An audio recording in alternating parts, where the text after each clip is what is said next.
Здравствуйте, мои дорогие зрители, с вами Школа Рукоделия и я Вика. Я снимаю вот такое вот видео-комбо. Что вас ждет в этом видео? Значит, обзор на вот эту вот модель, новый мой мастер-класс по джемперу Пола.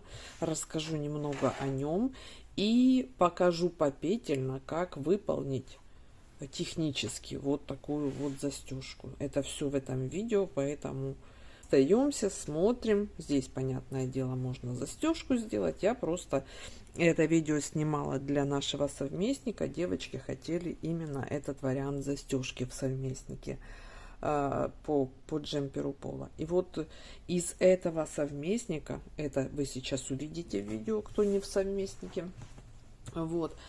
В результате этого совместника я вот провела вот такой вот опыт, значит, новый для меня. То есть из совместника я скомпоновала, не скомпоновала, я по большому счету связала вот эту вот модель джемпера с таким вот красивым воротником.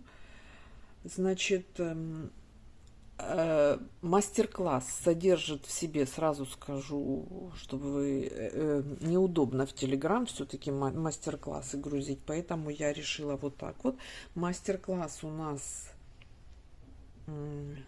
находится в файле, то есть при оплате вы скачиваете файл с папкой, zip-папкой, в которой находится PDF текст и видео уроки.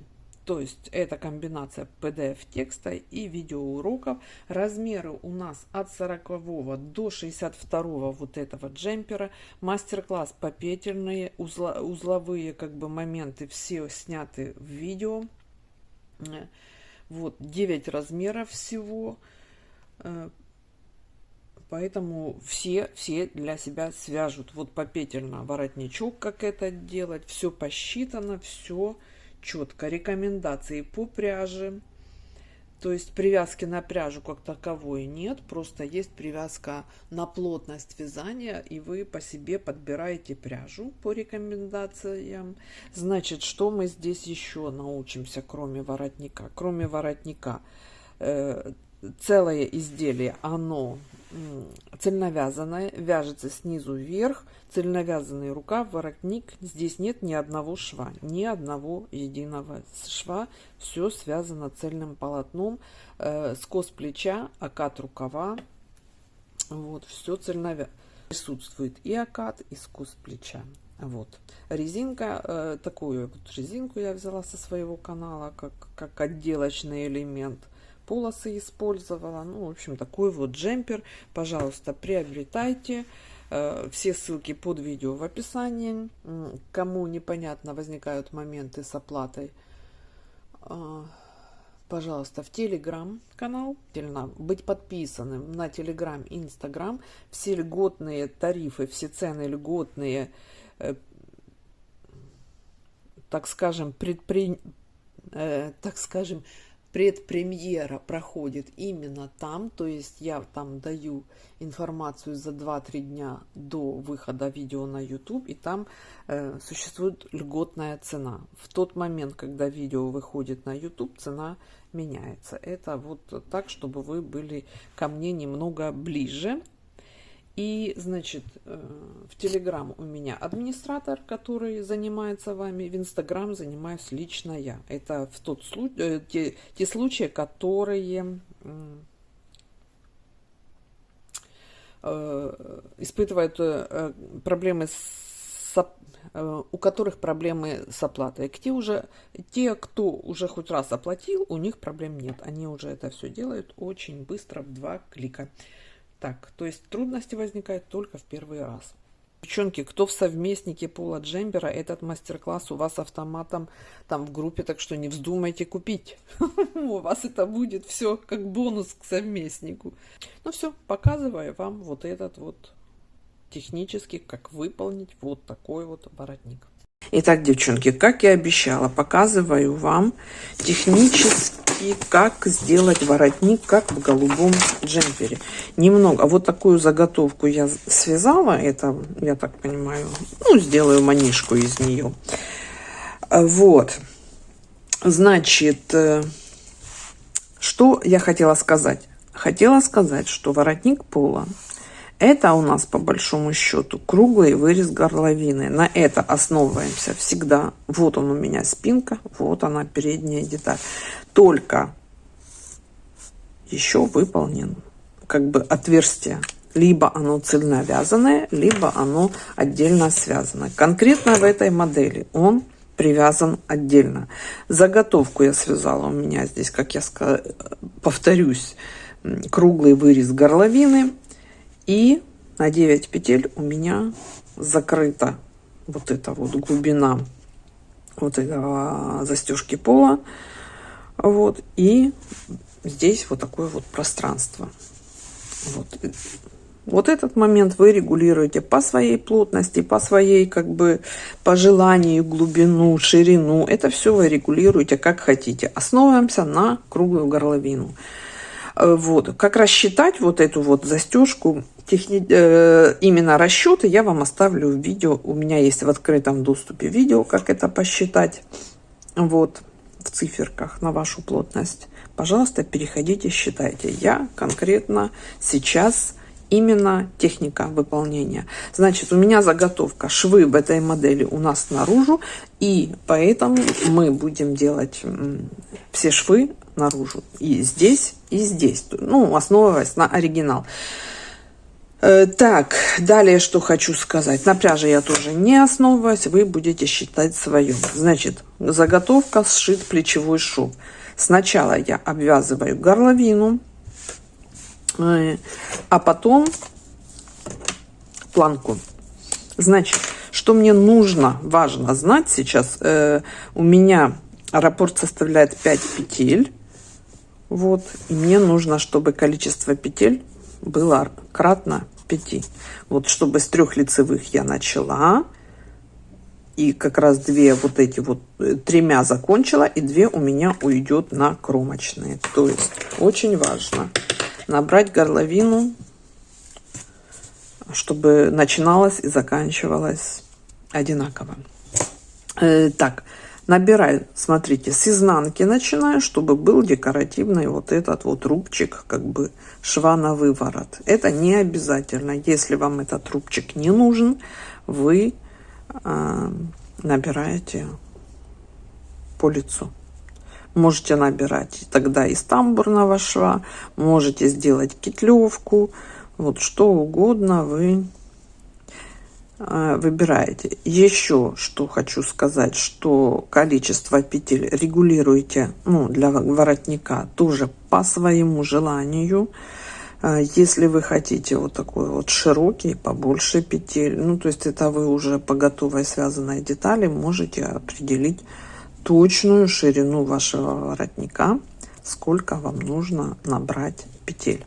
Я вот так вот хаотично набираю, просто чтобы число петель в моем случае было кратно 5. Вот и все. И так как у меня основной узор резинка, ну, в принципе, для воротника везде будет резинка, я пытаюсь набрать все-таки петелек побольше.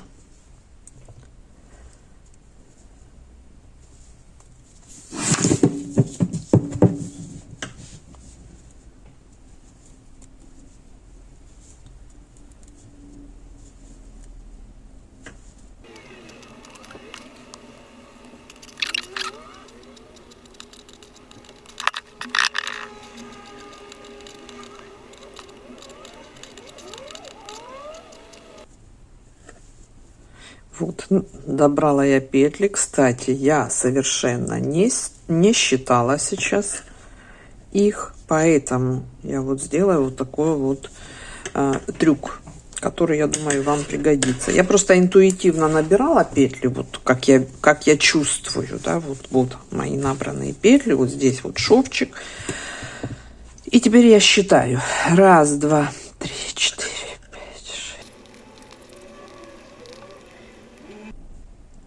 Так, 87 петель. И мне еще нужно 3 петли. Что я делаю, девчонки? Все очень просто. Я эти 3 петли потом добавлю по спинке. Равномерно, вот разместив. Хотела добавить маркер. Что-то я потеряла. А вот, сейчас добавлю маркер. Вот. То есть у меня 87 петель. Я вот так вот подцеплю, чтобы не забыть маркер. И добавлю потом эти 3 петли недостающие. Так, так примерно распределяю по центру и по бокам 2 петли. Вот я их добавлю. Сейчас я это все дело ввязываю в узор, при том, что начинаю с изнаночных петель, потому что воротник отвернется сюда, и лицевые петли мне нужны на лицевой стороне, поэтому начинаю 3 изнаночные, у меня резинка 3 на 2 и 2 лицевые.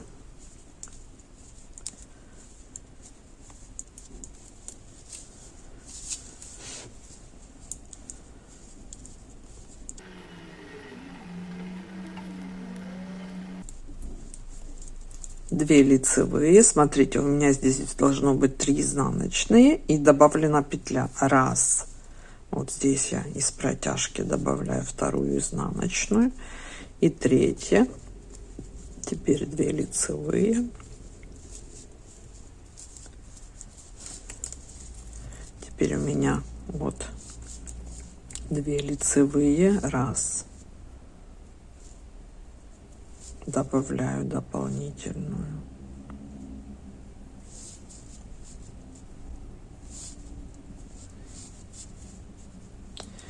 Три изнаночные.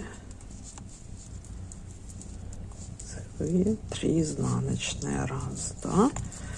А здесь 3-я добавленная. Вот таким вот образом я добавила 3 петли по спинке. И все, теперь у меня 90 петель. Это нужное количество, которое я запланировала. Ну, то есть кратное количество. Да? У вас должно быть то число, которое вы как бы запланировали. Так, вот смотрите, 3 лицевые. И, в общем, я сейчас вяжу ровно резинкой на нужную мне высоту. Провязала я в высоту свой воротник и закрыла петли иглой. Я вам на планке покажу простым способом. И вот он пока на данном этапе он в таком виде у меня. Значит, что мне понадобится? Сейчас скажу в сантиметрах, сколько это у меня сантиметров. В метрах у меня 19 сантиметров. Ну, это так просто для вашего как бы представления. Так, и теперь я беру, вот я сейчас нахожусь на лицевой стороне. Значит, вот мой шов как бы декоративный. Давайте я начну. Нет, я начну с этой планки, чтобы вы понимали, откуда мы начинаем. Значит, набирать будем петли вот с этой лицевой петли. И начинаем, вот видите, наш как бы закрытые петли. И вот первая петля. А мы будем набирать с вот этой вот петли на петлю ниже, потому что она у нас уйдет в кромочную. И набираю я из каждого ряда. Далее вот так вот, видите, из каждого ряда по изнанке. Вот это все у нас отворачивается на лицевую сторону, выполняя функцию декоративного валика. Вот число петель у нас желательно должно быть кратно 4. В лучшем случае, в худшем случае в 2, потому что оригинал у нас связан резинкой 2 на 2. И вот чтобы с 2 лицевых начиналось и 2 лицевыми заканчивалось, нам нужно число петель кратное 4. Ну а если уж 2 петли неоткуда взять, то будет на лицевые заканчиваться и лицевые, лицевые начинаться, а изнаночные заканчиваться.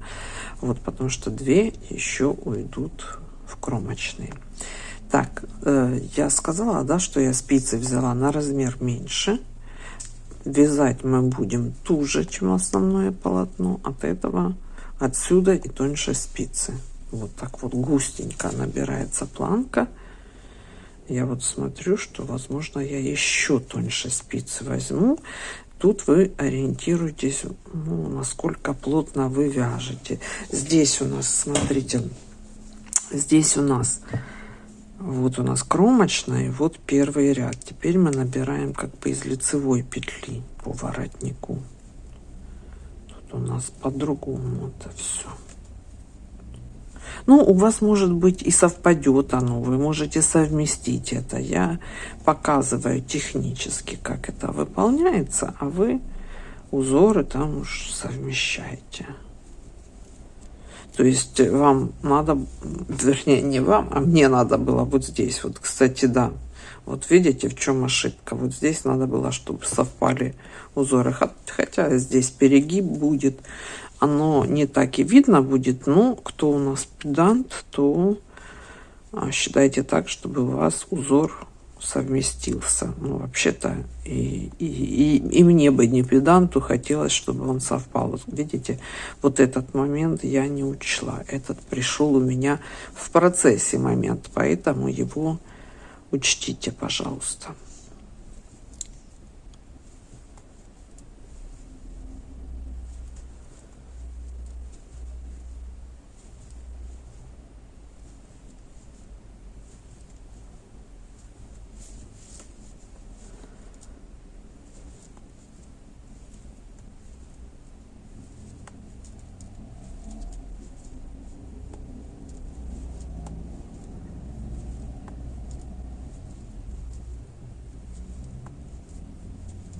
Сейчас я посчитаю, если что. Раз, два, три, четыре, пять, шесть, семь, восемь, девять, 11, 12, 13, 14, 15, 16, 17, 19, 20.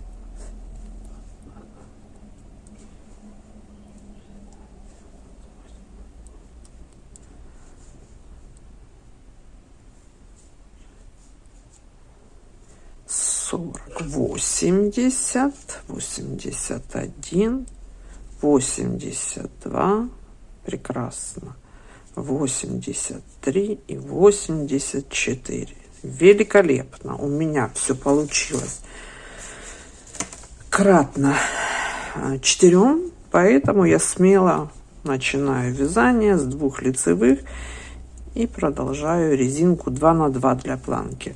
Вот. Что здесь? Ничего не делаем. Так как у нас является вот это вот как бы ну вот это кромка как бы отделкой, то вот сразу начинаем вязать. Просто планочка у нас туго-туго связана. Все, я вяжу нашу планку. Сколько сейчас вам скажу, чтобы если смотреть на вот эту вот отверстие, планка у нас дошла вот до вот этой вот точки, ровно до этой точки. Смотрите, теперь я провязала вот на ширину. Эту деталь не растягиваем, просто вот приравниваем, ну, прикладываем. Видите, у меня уже готовая планка. Вот. Теперь я петли закрываю. Закрывать буду иглой. Вы себе выберите ваш удобный способ. Отмеряю нити.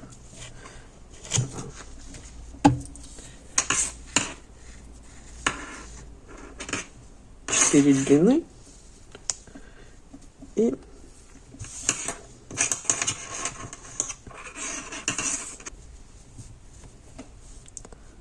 закрываю. Сначала 2 петли. Так вот прошиваю справа налево. Теперь те же 2 и еще одну добавляю. Первую спускаю. Далее снова 3. То есть поддеваю еще следующую. Слева, справа одну спускаем. Вот таким вот принципом. По 3 петли прошиваю. 3. Правую со спицы спускаю, слева на спице добавляю третью. И таким образом продвигаемся.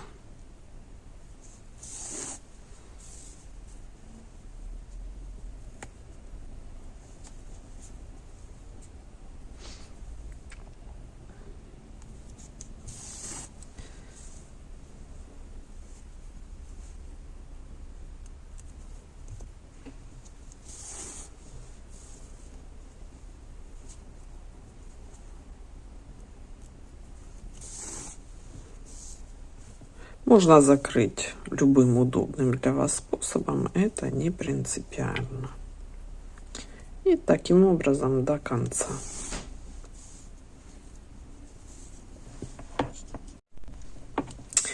Вот в конце ряда у нас что получается? 2 остаются. И вот так вот я закрываю, как бы заканчиваю. Вот эту нить я оставлю, мы будем сшивать внизу. Вот так. Резиночка потом примет свое как бы место. Что я делаю дальше, девчонки? Я точно так же вяжу вторую половину. Теперь я здесь набираю и точно такое же количество петель набираю. Вот, и вяжу еще одну такую планку. Точно так же из каждого ряда считаю петли, набираю, считаю петли. Вот, и точно так же начинаю, вот одинаково, чтобы начиналась и заканчивалась эта планка. Вот. И я вяжу еще одну такую. Так, вот я сделала, смотрите, вторую планку. Закрыла петли, и здесь рабочую нить увела и обрезала. Замаскировала. Что у нас там в оригинале? Сейчас я посмотрю. И в оригинале у нас вот это вот все дело спрятано вовнутрь. То есть здесь чистовой шов вот так вот. Ну, наверное, давайте так и сделаем, да? Чтобы все у нас было как в оригинале. Хотя здесь тоже можно шов сделать вот наружу тоже, как бы такой декоративный. Раз у нас в оригинале красивый шов, будем делать красивый шов. Для этого, вот смотрите, я буду использовать вот эту нить. И сначала, чтобы он действительно был красивым, мы, подождите, какая у нас сторона? На правую сторону у нас вот эта вот сторона наверх, значит мы ее первую пришиваем вот с изнанки, складываю. Нить у меня отсюда, ничего абсолютно страшного. Я вот так вот эти 3 детали фиксирую, а пришиваю вот в уголочек вот эту сначала первую. Почему? Потому что если мы все 3 будем прошивать, у нас может потеряться. Поэтому я делаю вот так вот, чтобы было максимально красиво. Хотя я сейчас не совсем уверена. Да, вот смотрите, красиво. Так, здесь мы подгоняем под уголочек и пришиваем.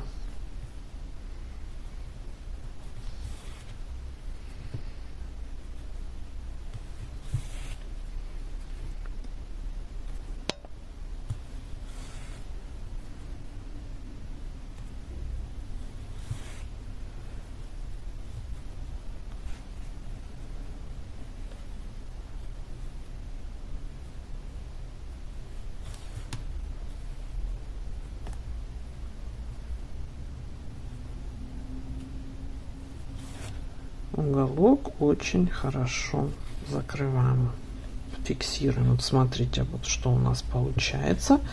Вот здесь вот ровненько.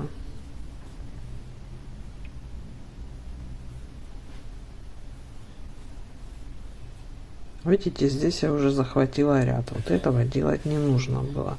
Ну да ладно. Так, а теперь вот я пришиваю вот эту часть, но уже как бы вот так вот за кромочку. Легенько. Ну, чтобы не уйти в тот шов и еще его не деформировать.